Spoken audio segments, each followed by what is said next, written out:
Peace, family. Welcome to Broken Theory. Today we got a special guest, the homie Curtis King. What's good?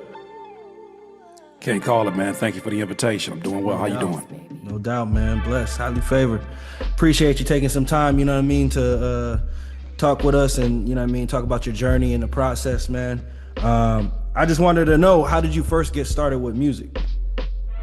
I got started with music first from being around music. My mom played the piano in the church all my life. My pops used to always just kind of play music in the background. My mom actually played the keys, though. She played the keys. She was a choir director, so I've always been around different sonics, different sounds. I fell in love with the drums after watching a gentleman named Michael play the drums, and I just kind of had a feeling like that was something attached to what I would do. But yeah, initially I got started from being around music, and in terms of just making music. I wrote poetry, and eventually I got in a group with one of my best friends, and we made a bet, like, 30 minutes, you write a rap verse, I'll write a rap verse. And just being a hip-hop head my whole life, I was a listener, never saw myself as an artist until that moment right there. And I said, okay, well, let's try it out. And experimentation turned into a very serious study, a very serious 20-year journey that from making beats on a PlayStation to making music for artists like Kendrick Lamar and Absol and a few other folks. So, Word, yeah, man. So at what age was it that you actually tried to write your first song?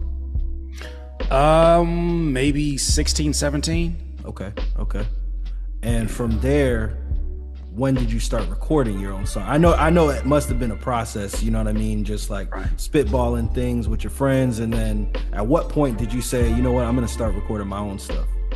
When my buddy and I, my guy Keaton was one of my, it's like, I consider him a brother of mine. When we decided, we were like very serious for our age in terms of just the way that we view the world. And I know one thing we said to each other was, if we gonna do this, we gotta do this for real. Like, we gotta have a real why in why we're doing this.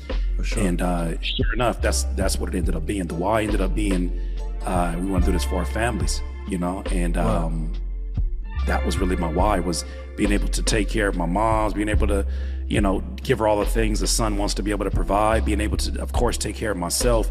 But we wanted to do it for the family. And so we had a group called Soldier Camp, and all the music was based around, like, how can we make music that a lot of people will want to pay us for and enjoy, and how can we change lives? How could we, touch people through the music we're making? It was a lot of reasons, but it was only a few whys that were really our foundation, for sure.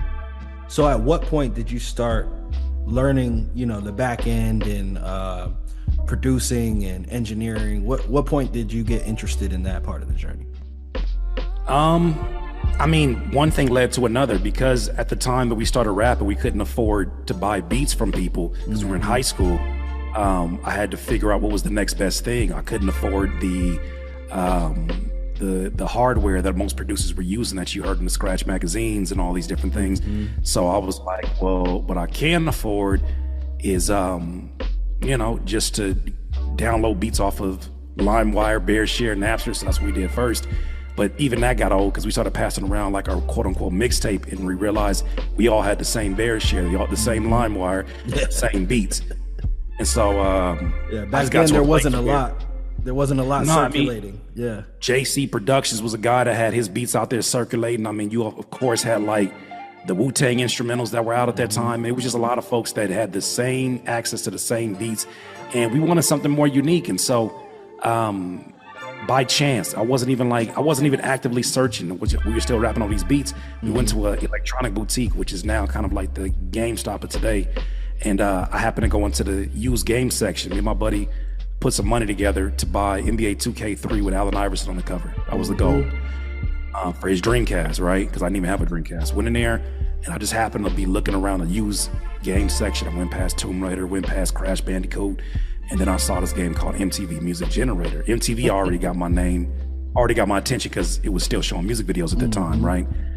But getting that game, it was a real thick double disc game. And I was like, make your own music on a PlayStation. I got a PlayStation. I could do this. And ended up, we both slept on the idea, came back the next day, went and got the game. The homie took it home. He was like, man, this is too confusing. He's like, you know about computers. He's like, you should take it home. I took it home, and like that PlayStation game that I was, making beats on my TV and then using a microphone to record it off the TV, that changed the next 20 plus years of my life. Word. Because I was like 02, 03. Yeah, that's a long time ago.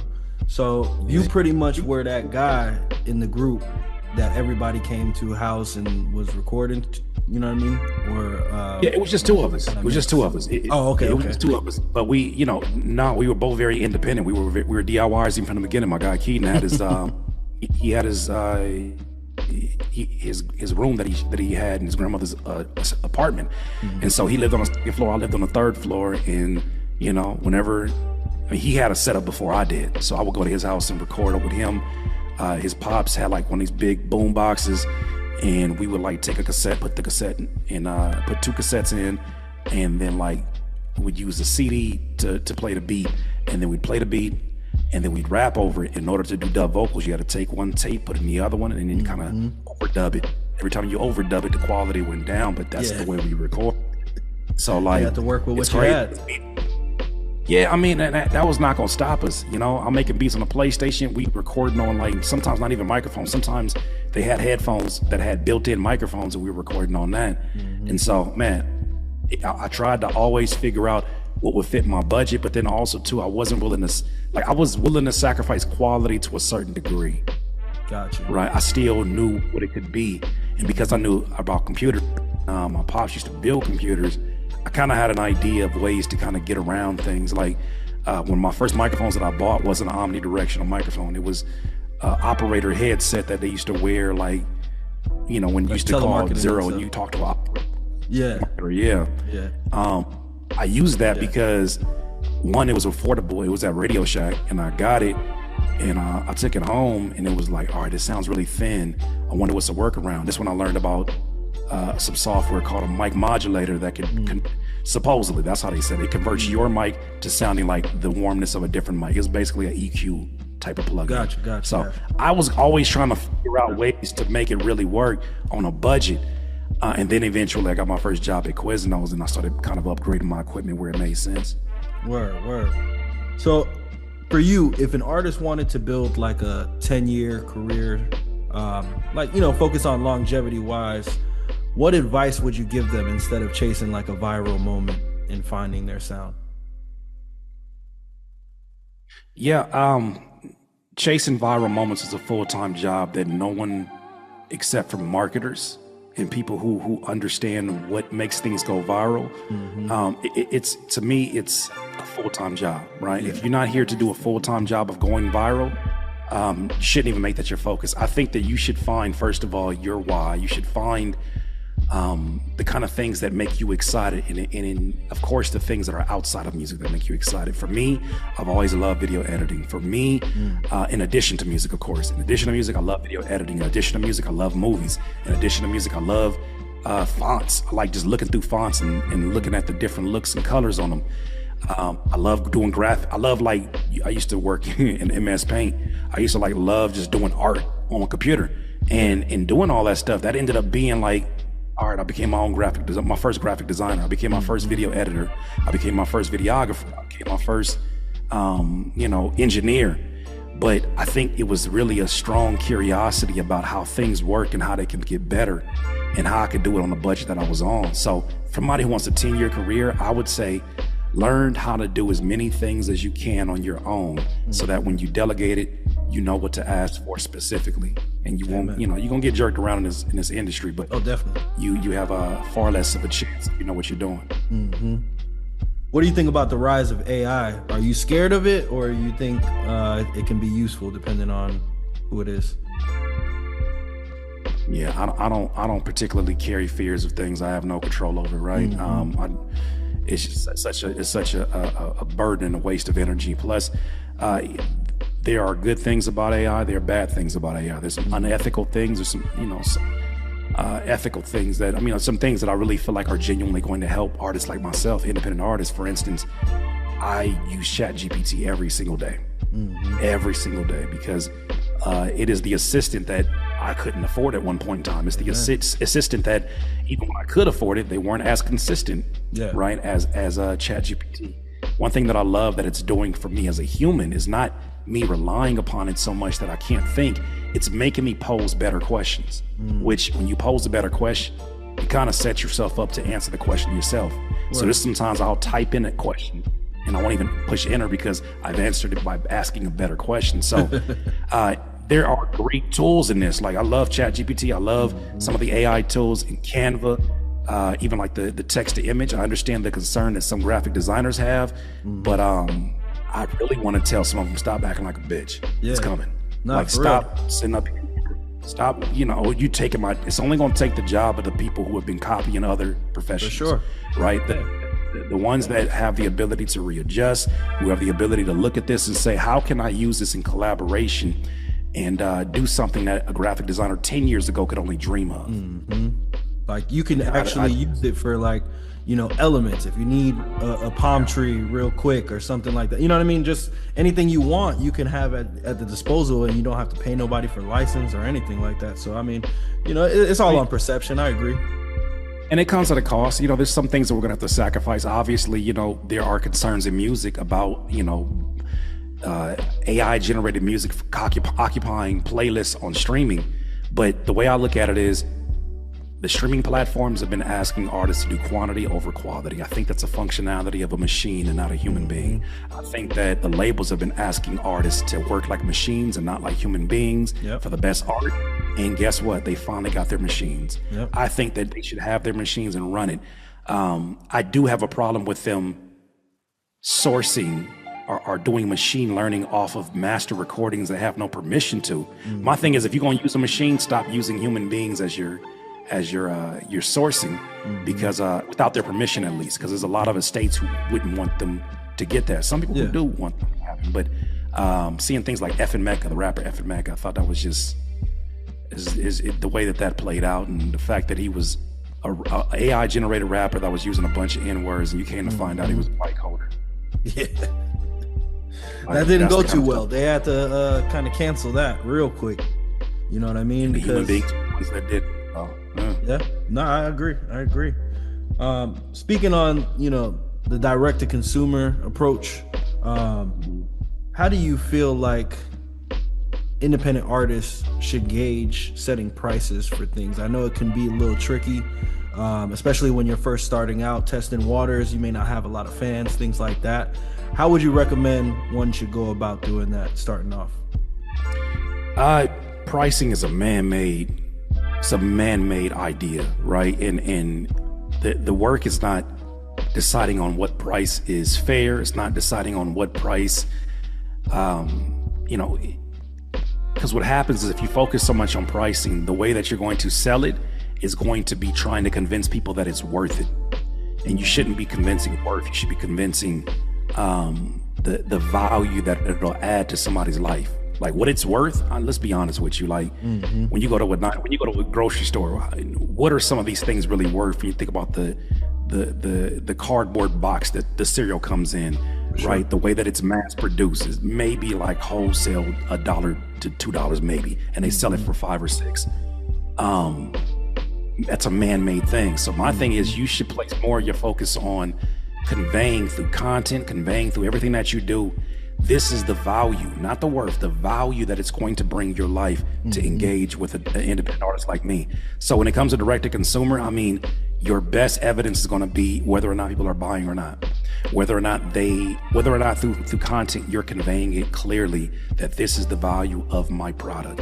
This is the value that it'll bring. If people are buying into that, you'll see them when they buy it. But I don't think there's a one size fits all situation. I think an artist like Mac Hami selling his vinyls for $10,000 and people are paying that. Yep. I mean, who's to tell him that he shouldn't? Who's to tell him that he can't and he can?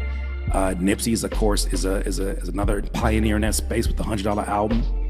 So like, I think that we shouldn't view artistry or artists as a monolith. Like we got to look at this like, you may be able to get off a $50 album. The next person may not. You may be able to get off a 500 one, but you won't know until you ask. And I think it feels icky for a lot of creatives. And it did for me at one point too, to ask for a lot of money. But it's like, you know who don't feel icky about it? You go to Guitar Center, they don't care. Amazon don't care. Native Instruments don't care. FL Studio Image Line don't care. Their price is their price, and they know what value they bring to you as a producer. Absolutely. How do you handle collaboration where you're at right now, seeing all of the success that you have? And do you get paid for everything that you collab on? And if not, what do you look for in the people that you do collab with? Because I have so many moving pieces, collaborations are something that I do take very serious when it comes to who I do them for. Because one, we live in an era now where it's not just about who makes the best music, but also who carries the character that has the longevity, right? There's artists out here that I may like you musically and think you're problematic as a human being. That matters to me. Yeah. So if I can't really get a read on you, it doesn't matter how much money you're willing to pay. I need to like do some research on you and see what you're all about. For sure. But yeah, I have my rates out there for anybody that reaches out, and then I also got my folks that I've known since I started this, that they know just hit me up and I'm gonna always deliver. But no matter what it is, I always deliver. That's the thing about it. My free features for the homies are still like that. Right, and something I even started doing with the homies, and I suggest folks do this too. Even with the homies, send them an invoice and just put 0 at the bottom, but let them know that this is something that is of value. Let them know that this is actually something that is of value, because you'll get people who take advantage of it, and they feel no way about it. But no, I send them invoices out. I'll be like, look, this is free for you, but this is not a free service. You need to be, when you're talking about doing direct to consumer, you need all hands on deck, because music is expensive and you need seed money to do everything that you want to do, for sure. For sure. Real artists don't starve, man.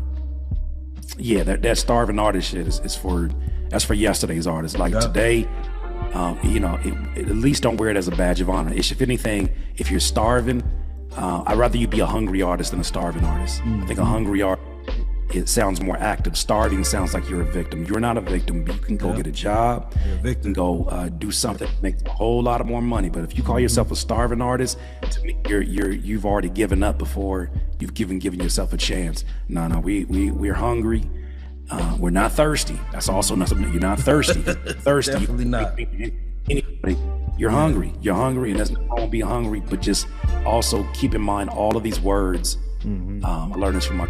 Like, man, he always tells me that all words cast spells. So be careful of the way that you use words. Some people say things like, I'm on the grind. What happens when your brakes start grinding? Down the wrong path. It's the same way when they start grinding, you got to fix them.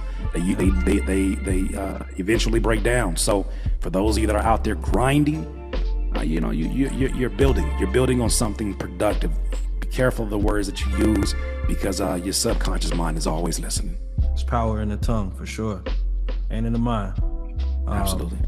How do you deal with entitled people? I know, especially with having the type of platform that you have, to where you're always giving back to the community, always accessible.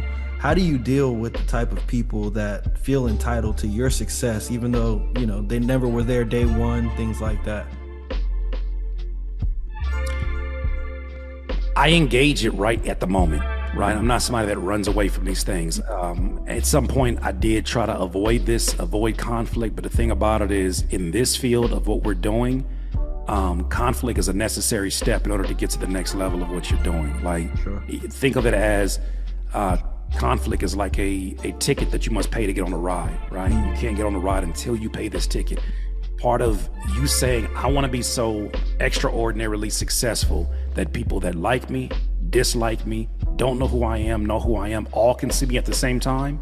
I want to achieve something that below 5% of people achieve. Even when you think about, me having a channel with 300,000 subscribers, somebody told me having 100,000 subscribers is only 10% of YouTube, less than 10% of YouTube that has that, right? So when I think about just that space, it makes you remember how large this world is. So entitled people, I deal with it right there and directly, and I've been learning how to set boundaries. But also too, I've also made a, I really don't make resolutions, but this year I did. I'm not negotiating with crazies. I'm not negotiating with nobody crazy. If you say something and you feel like you think I'm one of them type people or whatever, you got it. You got it. I think there's too many crash dummies out here right now that want the opportunity to make an enemy out of somebody because they lack some motivation. I'm not gonna give nobody no kind of energy and steam. You got it.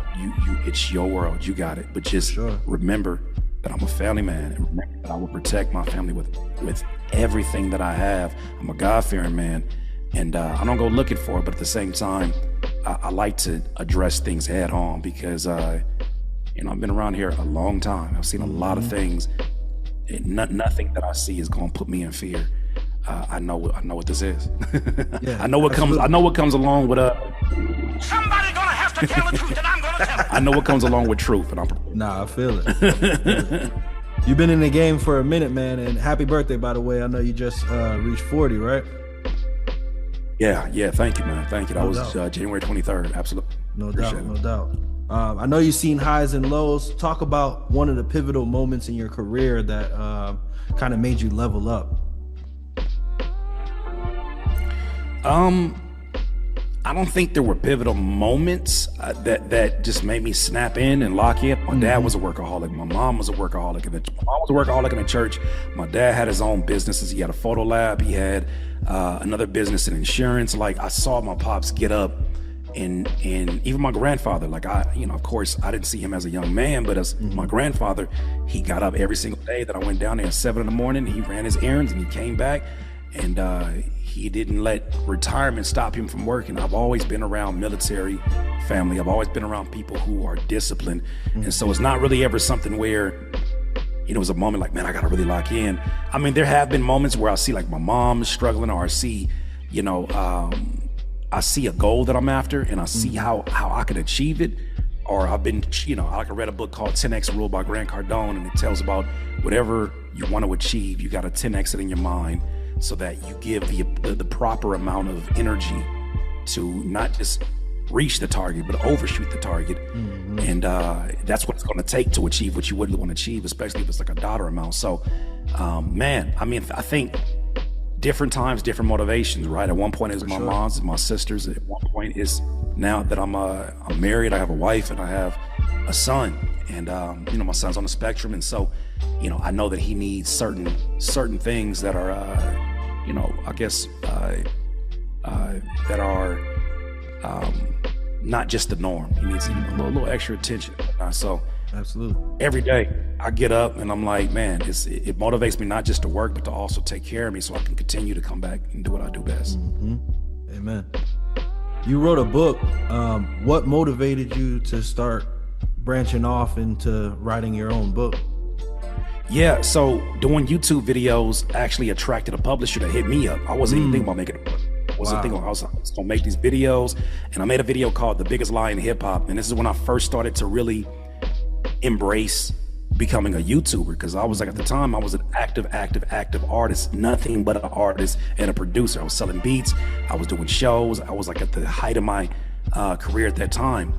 And I read a few books. Like, one book was called The Go-Giver, and the general message was that the secret to living is giving. And I really took that message to heart. That led me to motivational speakers like Les Brown and Tony Robbins. And I went to a Tony Robbins event that definitely was probably one of those pivotal moments you were asking about earlier. But yeah, man. What was your question? One more time, just so I don't. No, well, I was asking what led to writing the book, but you pretty much answered it. Oh yeah. So the publisher reached out and was like, yo, I think based upon me watching this video where you're talking about all your motivations and you're pivoting into helping fellow artists, independent artists, and DIYers, I think you got a book that you should be writing. And I'm like, I don't know. I never wrote a book. I don't know what to do. And luckily, his wife was somebody that had wrote many books. He was somebody that had helped other authors read a book or write a book, and he had his own editors, and he was like an independent publisher. He was like, first thing you need to do is write out the table of contents. And so the table of contents in the book that you're talking about, the prosperous producer, the prosperous hip hop producer. I just said, you know what? I want to do something that's kind of dope. Like, I want to basically make every chapter another step in the beat making process. So like, you have like the different ingredients so you're getting two things. You're getting my story, but you're also getting like this is kind of what, my philosophy of making beats is. Yeah. It has QR codes in there where you scan them and you can see some of the stories that I'm talking about. But yeah, man, that was a great experience. I definitely want to write more books.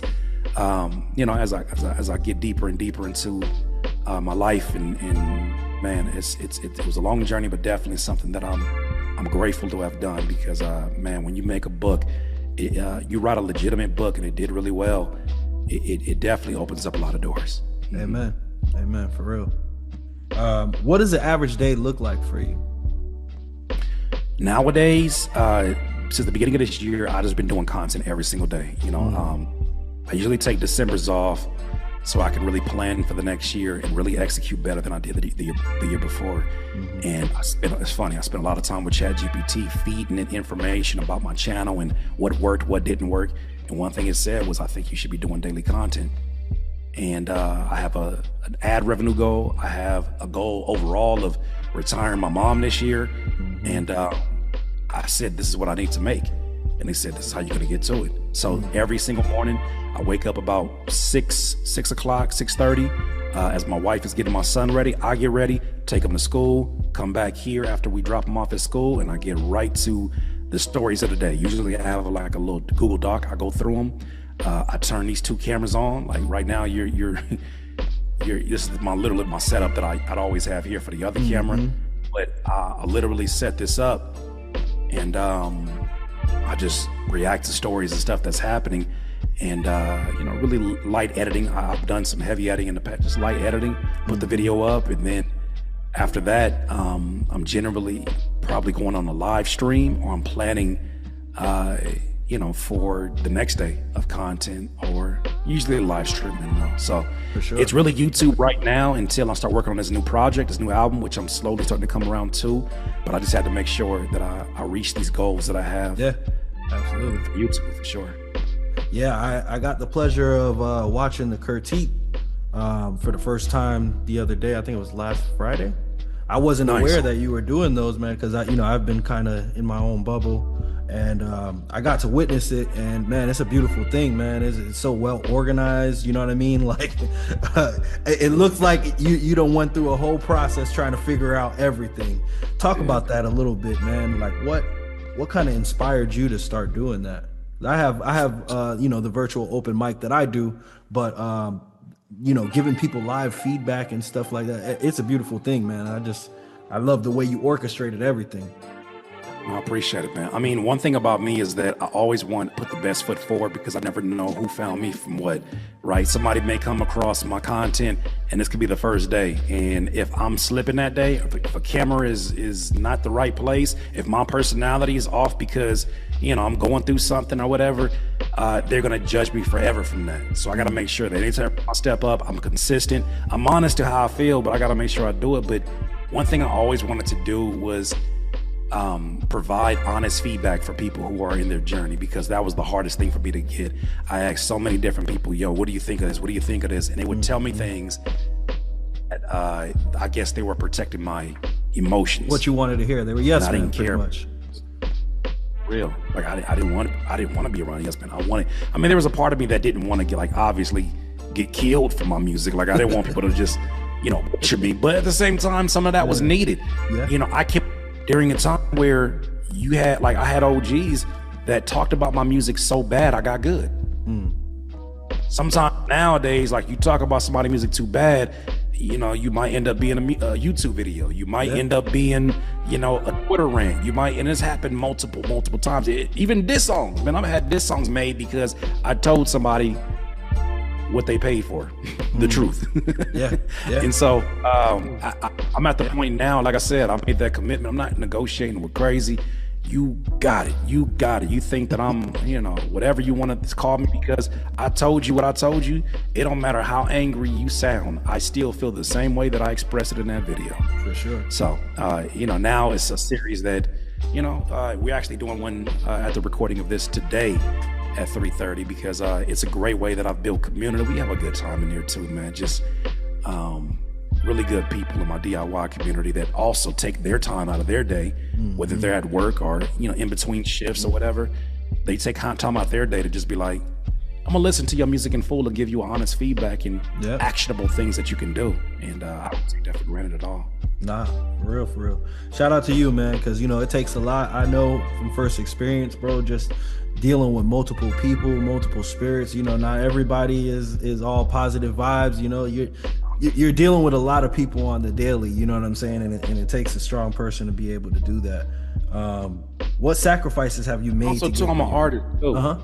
Yeah. So you understand. So I'm an artist too. Like it's not like I'm just some like guy that's out here giving feedback, and I kind of understand the journey. No, I know what it's like to cry over my art. I know what it's like to have my heart broken in this. I know what it's like to invest time into something just for it to not warrant or garner the results that I was looking forward to. That's why I can't lie to nobody. That's why I can't lie, because if I lie to you, you're gonna look back years from now and be like, man, bro was like, he could have been a lot more honest about that. So you asked about sacrifices. Yeah. I sacrificed going out. I sacrificed a good chunk of my 20s. I mean, I still have fun. I still took time to go out every once in a while, but I sacrificed relationships. I sacrificed a lot of things. The truth of the matter is, and this is not the most movie or cinematic answer, it wasn't always necessary. I sacrificed time away from family because I was under the understanding that if you really want to succeed, you got to turn off everybody. And the truth of the matter is, we're living in a time where that has been debunked many a times. We're living in a time now where you have successful independent artists that are basically saying, this is the kind of career that I want to have, and I can have it. I talked to an artist named Nick D, who's really, really big independently, and he's doing really well on TikTok. We had an interview, and he said he doesn't want to do shows. He's an artist that gets millions and millions and millions of Spotify listens. He doesn't want to do shows because he enjoys spending time with his family. He enjoys recording from home. What he wants to do is take all that money he's making off his music and buy acres of land, which he's already done. He has like a farm life and all of that. Right. And I look at stuff like that, and it's inspiring. Even like thinking about one of the GOATs, I think one of the DIY GOATs is Lil B. It's probably not the name people were looking at here, but Lil B is one of the DIY GOATs because shooting his own videos, he was editing his own videos, and he was putting them out at a rate that nobody could even comprehend, but he was ahead of his time. He got crucified for that, and now your favorite rapper is, at one point in time, has put out music the same exact way, put out hella videos the same exact way.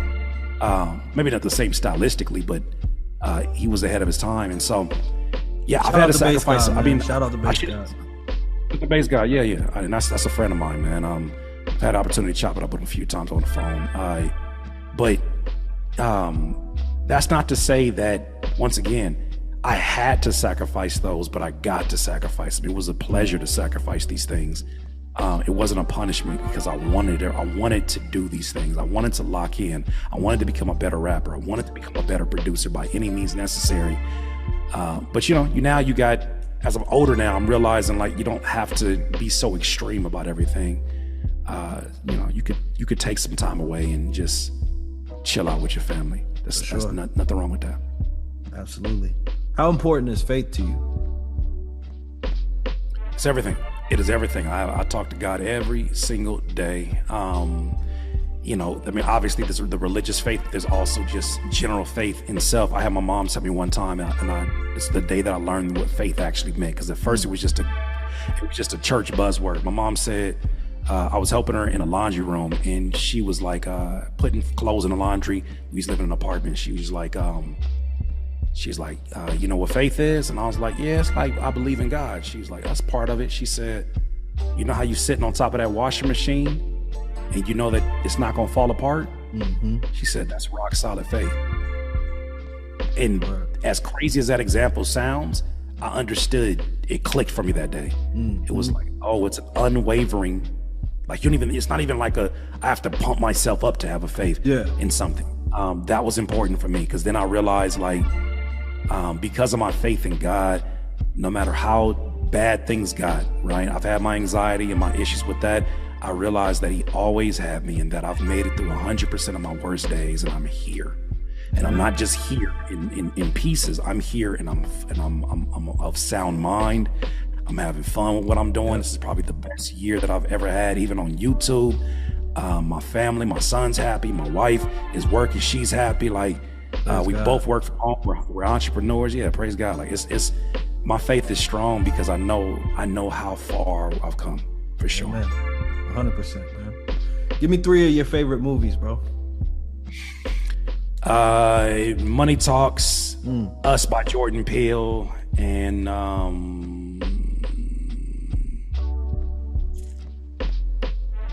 what's another one? Trying to figure out. I was watching something recently. That's one of my favorites. It fluctuates. I'm gonna just say for right now, I'm gonna just say Fifth Element, just because like that's an amazing movie, bro.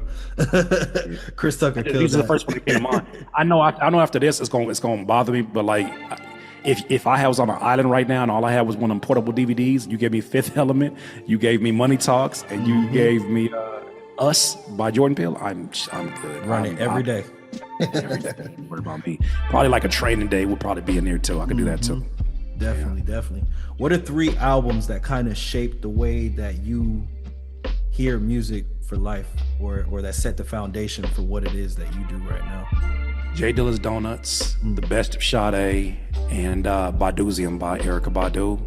If I could throw one more in there, 3 is crazy. One more in there would probably be The Life and Sounds, the first album by Jill Scott. That first album by Jill Scott. That was fire. And notice there's no rap in there, only because that was music that made me feel something first, and then that allowed me to then be open to the idea of another medium making me feel something even deeper than what that made me feel, which was rap and hip hop in general. But even them, they're like extensions of hip hop. Erykah Badu's hip hop, Jill Scott is hip hop. So, but yeah, like that was the music that's when I knew that music had the ability to change the temperature of a room. I'd be sitting in a super cold room and I throw Best of Sade on and I feel like the room's getting warmer because of how great the music sounded, how much the goosebumps and all of that. So Picture Paradise off of that. Yeah, man. Those are 3 that, man, once again, if you send me with those 3 movies and you send me those 3 albums, I'll be good. I'll be good for sure. What do you feel like is some of the best ways, you know what I mean, to just kind of keep the balance and, protect your mental health as a content creator? I think the first thing is, I'm definitely a stickler for words and language. I wouldn't look for balance. Balance is something that we look for when we're measuring something, right? But the way when we're talking about mental health and emotions, we don't really have a scale for those. We just kind of have to fill it out, right? So instead of trying to achieve balance, my biggest thing is trying to achieve harmony, right? I can achieve harmony between, the time that I spend with my wife and my son versus the time I spend with my music versus the time that I spend with my content. If I find a harmony where those work for me and I feel like, you know what, I fed myself creatively, which gives me the energy to now give out into the world when I do content. And this exchange is what really fuels me up when I'm spending time with my family, and why I'm not like, dead tired is because all of these things fill me up. And I'm a constant giver. In the places that I'm at, I give my best. I always give my best. And so, those are the ones. Definitely appreciate you, man. We got less than a minute left, bro. I just wanted to ask, what's coming next? What should we be on the lookout for? I've been on a campaign this year, doing a video a day. I don't know how long I'm gonna do it for. Even after this, I gotta shoot another video. So that's gonna continue going at Curtis King TV, YouTube. I have a second channel, which is DIY Music Academy. Those are gonna happen in terms of the content, but I'm also gonna be working on a solo album, a instrumental tape this year, a collaboration project with a few artists. And I just wanna stay creative. I wanna get into my 40th. And I want to see why all of my OGs, or a lot of my OGs, got to this age and felt like it was time to stop. I'm not feeling that stop energy. I'm feeling that let's turn up. Let's keep going. Let me tell stories that somebody who is 30 right now is worried about when they get to 40.